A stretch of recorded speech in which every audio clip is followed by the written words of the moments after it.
नमस्कार। आज हम महाराजा जवाहर सिंह के दौर की एक पड़ताल कर रहे हैं। भरतपुर के वो शासक जिनकी कहानी में साहस है, स्वाभिमान है। हमारे पास जो जानकारी है वो उनके जीवन और शासन के कुछ खास पहलुओं पर रोशनी डालती है, और हमारा लक्ष्य है इसी जानकारी से महाराजा जवाहर सिंह की वीरता, उनकी राजनीतिक समझ और हाँ, उनके सांस्कृतिक योगदान को समझना, खासकर उस मुश्किल दौर के संदर्भ में। महाराजा सूरजमल के बेटे थे वो। जवाहर सिंह 1763 में गद्दी पर बैठे, और ये वो वक्त था जब उत्तर भारत में बड़ी उथल-पुथल थी। मुगल कमजोर हो रहे थे, अफगान, मराठा, ये सब शक्तियां बढ़ रही थी। मतलब माहौल तेजी से बदल रहा था। बिल्कुल। 18वीं सदी का मध्य उत्तर भारत तो समझिए एक तरह से सत्ता संघर्ष का मैदान बना हुआ था। हर तरफ अनिश्चितता थी। ऐसे में भरतपुर जैसे नए राज्य को संभालना, उसे ताकतवर बनाना, ये बहुत बड़ी चुनौती थी। और उस दौर में जब बड़ी शक्तियां हिल रही थीं, भरतपुर जैसे राज्यों के लिए अपनी पहचान, अपना स्वाभिमान दिखाना वो जरूरी हो गया था।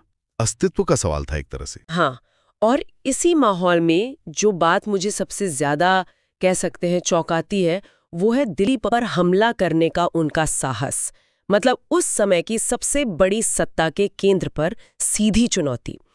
जानकारी इस हमले की हिम्मत पर जोर देती है। सूत्र ये भी बताते हैं कि दिल्ली में उनकी सेना का सामना नजीब-उद-दौला की सेना से हुआ। कई दिन लड़ाई चली।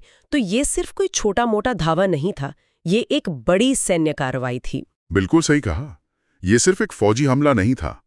अगर इसे बड़े नजरिए से देखें, जैसा कुछ स्रोत इशारा करते हैं, तो ये भरतपुर की बढ़ती ताकत और जाट स्वाभिमान का एक साफ राजनीतिक संदेश था।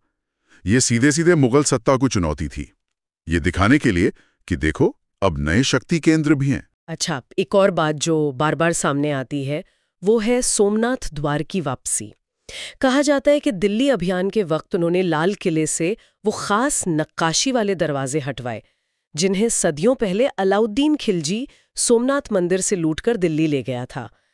और इन द्वारों को पूरे सम्मान के साथ भरतपुर लाया गया, लोहागढ़ किले में लगाया गया। क्या स्रोत बताते हैं कि उस वक्त इसे कैसे देखा गया? क्या ये सिर्फ एक सांस्कृतिक जीत थी या इसके मायने और गहरे थे? हाँ, ये सवाल बहुत अहम है। स्रोत बताते हैं कि इसे सिर्फ चीज की वापसी नहीं माना गया। ये दोहरा प्रतीक था।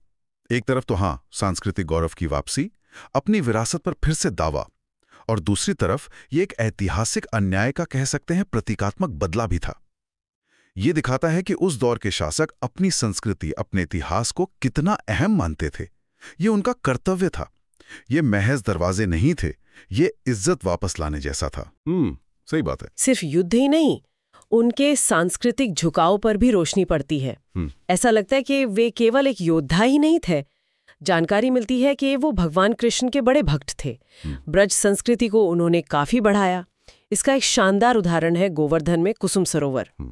बहुत खूबसूरत जगह है जिसका जिक्र मिलता है। हाँ, कुसुम सरोवर सिर्फ एक धार्मिक जगह नहीं है, ये उनकी कला और वास्तुकला में जो रुचि थी उसका भी सबूत है। स्रोत बताते हैं कि इसका निर्माण काफी योजना से हुआ था। पानी का इंतजाम, आसपास का लैंडस्केप, सब कुछ। ये उस समय के शासकों का वो पहलू दिखाता है जहां वे युद्ध के साथ साथ कला, संस्कृति, धर्म, इन सब के संरक्षक भी थे। हालांकि उनका शासन बहुत लंबा नहीं चला। 1768 में उनकी मृत्यु हो गई, और उनके अंत को लेकर थोड़ी अनिश्चितता दिखती है स्रोतों में। कुछ दस्तावेज कहते हैं कि शायद जहर दिया गया, कुछ इसे राजनीतिक साजिश मानते हैं। पूरी तरह साफ नहीं है। हाँ, और ये अनिश्चितता भी उस दौर की राजनीति की जो जटिलता थी उसे दर्शाती है। उनकी मृत्यु के बाद भरतपुर राज्य में अस्थिरता का एक दौर आया, जो ये दिखाता है कि उनका नेतृत्व कितना जरूरी था उस राज्य को जोड़ने और मजबूत रखने के लिए। तो कुल मिलाकर इन स्रोतों के आधार पर हम कह सकते हैं कि महाराजा जवाहर सिंह एक असाधारण रूप से साहसी, स्वाभिमानी और दूर की सोचने वाले शासक के तौर पर उभरते हैं। चाहे वो दिल्ली से सोमनाथ के द्वार वापस लाना हो या कुसुम सरोवर जैसे निर्माण, ये सिर्फ घटनाएं नहीं है, ये उनकी शख्सियत और उनके दौर की कहानी कहने वाले प्रतीक हैं, जैसा ये स्रोत हमें दिखाते हैं। तो हमने आज इन स्रोतों की मदद से देखा कि कैसे महाराजा जवाहर सिंह ने न केवल युद्ध के मैदान में अपनी बहादुरी दिखाई, बल्कि भारतीय संस्कृति और स्वाभिमान की रक्षा के लिए भी ऐसे कदम उठाए जिन्हें आज भी याद किया जाता है। बिल्कुल। और यह हमें सोचने पे मजबूर करता है।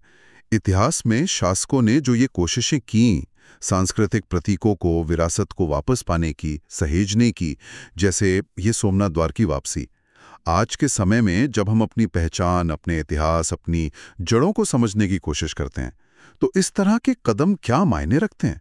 इस पर सोचना वाकई दिलचस्प है।